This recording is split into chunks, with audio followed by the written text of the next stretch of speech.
Everyone, ಎಲ್ಲರೂ ಹೇಗಿದ್ದೀರಾ? I hope ಎಲ್ಲರೂ ಚೆನ್ನಾಗಿದ್ದೀರಾ ಅಂತ ಅನ್ಕೊಂತೀನಿ. Welcome back to my channel. ಇವತ್ತಿನ ವ್ಲಾಗ್ ಏನಪ್ಪ ಅಂತಂದರೆ, ಶೂಟ್ ಇದೆ ನನಗೆ. ಇವತ್ತು ಶೂಟಲ್ಲಿ ನಾನು ಹೆಂಗೆಲ್ಲ ಇರ್ತೀನಿ, ನಾನು ಹೆಂಗೆ ರೆಡಿ ಆಗಿರ್ತೀನಿ ಎಲ್ಲನೂ ತೋರಿಸೋಣ ಅಂತ ಈ ವ್ಲಾಗ್ನ ಮಾಡ್ತಿದ್ದೀನಿ. ಆಲ್ರೆಡಿ ಕ್ಯಾಬ್ ಬಂದಿದೆ, ಕೆಳಗಡೆ ವೆಯ್ಟ್ ಮಾಡ್ತಿದ್ದಾರೆ. ಆ್ಯಕ್ಚುಲಿ ತುಂಬ ಲೇಟ್ ಆಗೋಯ್ತು, ಅವರು ಹಾಫ್ ಆನ್ ಅವರಿಂದನೂ ವೆಯ್ಟ್ ಮಾಡ್ತಿದ್ದಾರೆ. ನಾನು ರೆಡಿ ಆಗೋದು ಸ್ವಲ್ಪ ಲೇಟ್ ಮಾಡಿಬಿಟ್ಟೆ, ಎದ್ದಿದ್ದೆ ಲೇಟು, ಸೊ ಲೇಟ್ ಮಾಡಿಬಿಟ್ಟೆ ರೆಡಿಯಾಗಿದ್ದು. ಇವಾಗ ಬೇಗ ಹೋಗೋಣ, ನನ್ನ ಜೊತೆಗೆ ಹಂಗೆ ಯಾರ್ಯಾರು ಪಿಕಪ್ ಆಗ್ತಾರೆ ಅನ್ನೋದನ್ನು ನೋಡೋಣ. ಯಾವ ಶೂಟಿಗೆ ಹೋಗ್ತಾ ಇದ್ದೀನಿ ಅನ್ನೋದು ನಿಮಗೆ ಹೋಗ್ತಾ ಹೋಗ್ತಾ ಗೊತ್ತಾಗುತ್ತೆ. ಇನ್ನು ನೀವು ನನ್ನ ಚಾನಲ್ಗೆ ಸಬ್ಸ್ಕ್ರೈಬ್ ಆಗಿಲ್ಲ ಅಂತಂದರೆ ಬೇಗ ಹೋಗಿ ಸಬ್ಸ್ಕ್ರೈಬ್ ಮಾಡ್ಕೊಳ್ಳಿ, ಆಯಿತಾ? ಆ್ಯಕ್ಚುಲಿ ಇದು ನನಗೆ ಯಾಕೋ ಕಂಫರ್ಟಬಲ್ ಅನಿಸ್ತಾ ಇಲ್ಲ ಈ ಡ್ರೆಸ್ಸು. ಹೋಗ್ತಾ ಈಗ ಯೋಚನೆ ಮಾಡ್ತೀನಿ, ಚೇಂಜ್ ಮಾಡ್ಕೊಂಡು ಹೋಗ್ಲಾ ಅಥವಾ ಇದರಲ್ಲೇ ಹೋಗ್ಲಾ ಅಂತ ಗೊತ್ತಾಗುತ್ತೆ. ಕಾರಲ್ಲಿ ಹೋಗಿ ಸಿಗೋಣ.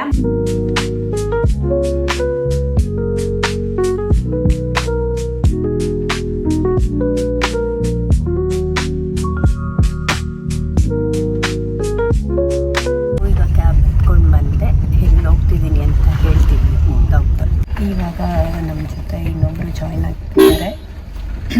ನನ್ನ ಗಂಟಲಿದ್ದಾರೆ ಹೋಗಿದೆ, ಹುಷಾರಿಲ್ಲ, ಅಡ್ಜಸ್ಟ್ ಮಾಡ್ಕೋಬೇಕು. ಫೈನಲಿ ಲೊಕೇಶನ್ ರೀಚ್ ಆಗಿ ನಾನು ಇವಾಗ ಮೇಕಪ್ ಮಾಡಿಸ್ಕೊತಾ ಇದ್ದೀನಿ. ಯಾಕಪ್ಪ ಮೇಕಪ್ ಮಾಡಿಸ್ಕೊತಾ ಇದ್ದೀನಿ ಅಂತಂದರೆ, ನಂದೊಂದು ಶೂಟ್ ಇತ್ತು ಇವತ್ತು. ಆ ಶೂಟಿಗೆ ಮೇಕಪ್ ಎಲ್ಲ ಕಂಪ್ಲೀಟ್ ಆಯಿತು. ಈಗ ಹೇರ್ ಸ್ಟೈಲ್ ಮಾಡ್ಕೊತಿದ್ದೀನಿ. ಹೇರ್ ಸ್ಟೈಲು ಕಂಪ್ಲೀಟ್ ಆದಮೇಲೆ ಫೈನಲಾಗಿ ಈ ಲುಕ್ಗೆ ಬಂದಿದ್ದೀನಿ ನಾನು. ಇನ್ನು ಕಾಸ್ಟ್ಯೂಮ್ ಹೇಳಿಲ್ಲ, ಕಾಸ್ಟ್ಯೂಮ್ ಹೇಳಾದಮೇಲೆ ಕಂಪ್ಲೀಟ್ ಲುಕ್ ಗೊತ್ತಾಗುತ್ತೆ.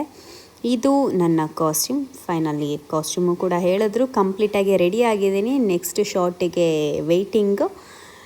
ಈಗ ಶೂಟ್ ಸ್ಟಾರ್ಟ್ ಆಗಿದೆ.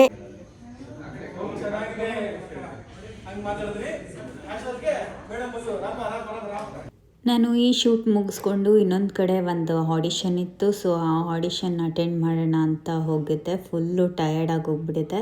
ಅದು ಅಲ್ಲದೆ ಅಲ್ಲಿ ತುಂಬ ಜನ ಇದ್ದರು, ಸಿಕ್ಕಾಪಟ್ಟೆ ಜನ ಇದ್ದರು. ನಾನು ಎಕ್ಸ್ಪೆಕ್ಟ್ ಮಾಡಿರಲಿಲ್ಲ ಇಷ್ಟು ಜನ ಇರ್ತಾರೆ ಅಂತ. ನಾನು ಫಾರ್ಮ್ ಫಿಲ್ ಮಾಡೋದಕ್ಕೆ ಅಂತ ಫಾರ್ಮ್ ಇಸ್ಕೊಂಡು ಅದಾದಮೇಲೆ ನಾನು ಹೋಟೆಲಿಗೆ ಹೋದೆ, ತಿಂದ್ಬಿಟ್ಟು ಆಮೇಲೆ ಹೋಗೋಣ ಅಂತ. ಅಷ್ಟರಲ್ಲಿ ಇಷ್ಟು ಜನ ಫಿಲ್ ಆಗಿದ್ದರು. ಆಮೇಲೆ ನಾನು ಹೋಗಿ ಕೂತ್ಕೊಂಡೆ, ಅಟೆಂಡ್ ಮಾಡಿದೆ. ಅದು ನೆಕ್ಸ್ಟು ರಿಸಲ್ಟು ಏನು ಬರುತ್ತೋ ವೆಯ್ಟ್ ಮಾಡಬೇಕು ಅಂದ್ಬಿಟ್ಟು ಶೂಟ್ ಮುಗಿಸ್ಕೊಂಡು ನಾನು ಡೈರೆಕ್ಟಾಗಿ ಸಲೂನಿಗೆ ಬಂದೆ. ಸಲೂನಲ್ಲಿ ನಾನು ಶೂಟ್ ಮಾಡ್ತಿದ್ದೆ. ತನಿಷಾ ಅಕ್ಕ ಬಂದಿದ್ದರು, ಅವ್ರು ಶೂಟ್ ಮಾಡ್ತಿದ್ವಿ.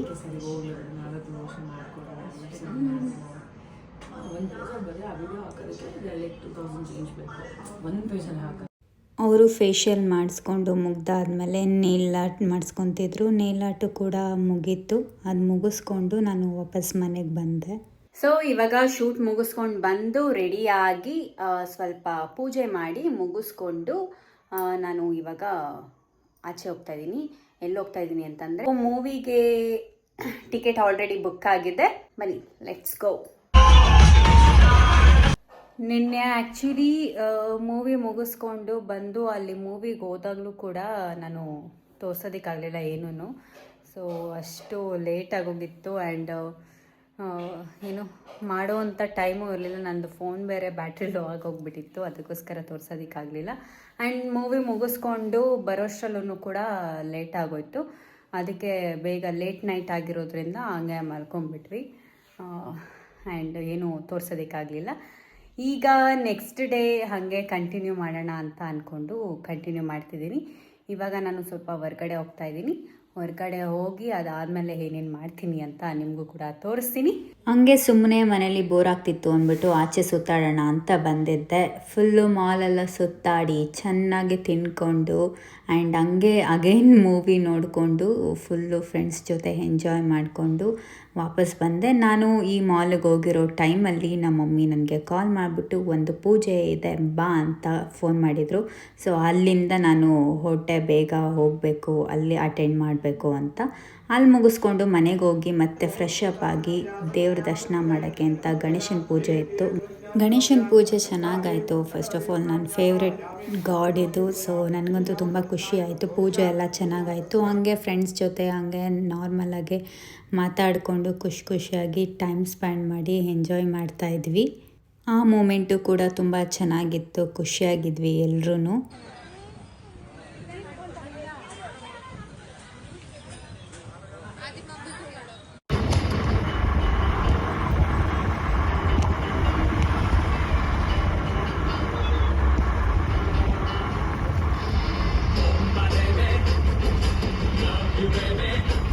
ಸಡನ್ನಾಗಿ ಏನು ತೋರಿಸ್ತಿದ್ದಾಳೆ ಅಂತ ನೋಡಿ ಶಾಕ್ ಆದ್ರ. ಹೌದು, ನೆಕ್ಸ್ಟ್ ದಿನ ನಾನು ಹಾಗೆ ಕಂಟಿನ್ಯೂ ಮಾಡಿದೆ. ಬಿಕಾಸ್ ನಾನು ಮಂತ್ರಾಲಯಕ್ಕೆ ಹೋಗ್ತಾ ಇದ್ದೆ. ಅದನ್ನು ಮತ್ತೆ ಸಪ್ರೇಟ್ ವ್ಲಾಗ್ ಮಾಡೋದು ಬೇಡ, ಇದರಲ್ಲೇ ಕಂಟಿನ್ಯೂ ಮಾಡೋಣ ಅಂದ್ಬಿಟ್ಟು ನೆಕ್ಸ್ಟ್ ದಿನ ಹಾಗೆ ಕಂಟಿನ್ಯೂ ಮಾಡೋಣ ಅಂದ್ಬಿಟ್ಟು ಮಾಡಿದೆ.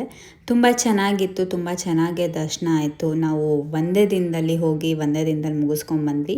ಆ್ಯಂಡ್ ಗ್ರೀನರಿ ಅಂತೂ ತುಂಬ ಸಕ್ಕತ್ತಾಗಿತ್ತು. ಟ್ರಾವೆಲ್ ಮಾಡೋ ಟೈಮಲ್ಲಿ ಒಳ್ಳೊಳ್ಳೆ ವ್ಯೂ ಕಾಣಿಸ್ತಾ ಇರುತ್ತೆ. ಸೊ ತುಂಬ ಖುಷಿ ಆಗುತ್ತೆ ಹೋಗೋದಕ್ಕೆ. ಆ್ಯಂಡ್ ನನಗಂತೂ ಮಂತ್ರಾಲಯಕ್ಕೆ ಹೋಗಿ ಬಂದ ಮೇಲೆ ತುಂಬ ಒಂಥರ ನೆಮ್ಮದಿ ಫೀಲ್ ಅನ್ನೋ ಥರ ಫೀಲ್ ಆಗುತ್ತೆ. ತುಂಬ ಸಖತ್ತಾಗಿತ್ತು ವೈಬ್ ಕೂಡ. ಆ್ಯಂಡ್ ಬರ್ತಾ ದಾರಿಲಿ ಮಳೆ ಬರ್ತಿತ್ತು. ಆ ಮಳೆ ಬರೋ ಟೈಮಲ್ಲೂ ತುಂಬ ಸಖತ್ತಾಗಿ ಎಂಜಾಯ್ ಮಾಡ್ಕೊಂಡು ಬಂದ್ವಿ ನಾವು.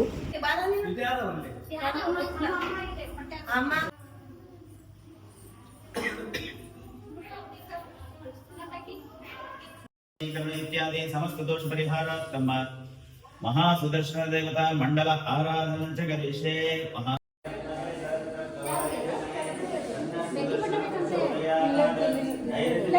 ಇಲ್ಲ ಐತೆ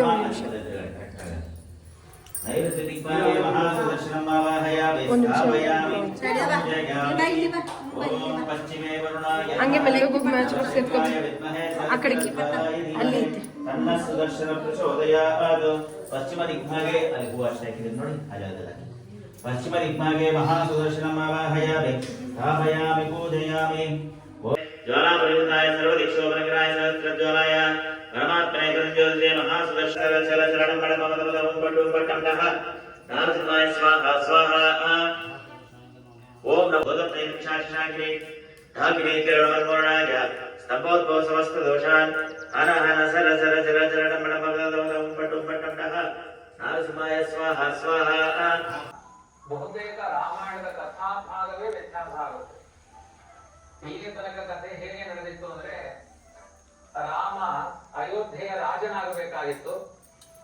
ಅಯೋಧ್ಯೆಯಲ್ಲಿ ಮಂಥರೆ ಎನ್ನುವ ಒಂದು ಹೆಣ್ಣಿನ ಪ್ರಭಾವದಿಂದ ರಾಮ ಕಾಡಿಗೆ ಬರುವಂತೆ ಆಯ್ತು. ಕಷ್ಟದಲ್ಲಿ ಕಷ್ಟಗಳು ನೋಡಿ, ಜೀವನದಲ್ಲಿ ನಾವು ಹೇಗೆಲ್ಲ ಎದುರಿಸಬೇಕಾಗುತ್ತೆ, ಆ ಎಲ್ಲಾ ಕಷ್ಟಗಳನ್ನ ಎದುರಿಸ್ತಾ ಇದ್ರು ಕೂಡ ಕೊನೆಗೊಂದು ದಿನ ಸುಖ ಸಿಗುತ್ತೆ. ಕಷ್ಟಗಳಿಗೆ ಹೆದರಬಾರದು ಅನ್ನುವ ಒಂದು ಅಭಿಪ್ರಾಯ ಈ ರಾಮಾಯಣದ ಸಮಗ್ರ ಒಂದು ಸ್ರೋತ, ಅದರ ಅಭಿಪ್ರಾಯ. ಈಗ ರಾಮನಿಗೆ ಈ ವ್ಲಾಗ್ ನಿಮ್ಮೆಲ್ರಿಗೂ ಇಷ್ಟ ಆಗಿದೆ ಅಂತ ಅನ್ಕೊತೀನಿ. ನಿಮ್ಗೆಲ್ರಿಗೂ ಇಷ್ಟ ಆಗಿದ್ರೆ ಕಮೆಂಟ್ ಮೂಲಕ ತಿಳಿಸಿ ಹೇಗಿತ್ತು ಅಂತ. ಆ್ಯಂಡ್ ನನಗೋಸ್ಕರ ಸಪೋರ್ಟ್ ಮಾಡೋದನ್ನು ಯಾವತ್ತೂ ಮರಿಬೇಡಿ. ಸಪೋರ್ಟ್ ಮಾಡ್ತಾಯಿರಿ, ಸಬ್ಸ್ಕ್ರೈಬ್ ಮಾಡ್ಕೊಳ್ಳಿ. ಆ್ಯಂಡ್ ನಿಮ್ಮ ಫ್ರೆಂಡ್ಸ್ ಫ್ಯಾಮಿಲಿಗೂ ಕೂಡ ಹೇಳಿ ಸಬ್ಸ್ಕ್ರೈಬ್ ಮಾಡಿಸಿ.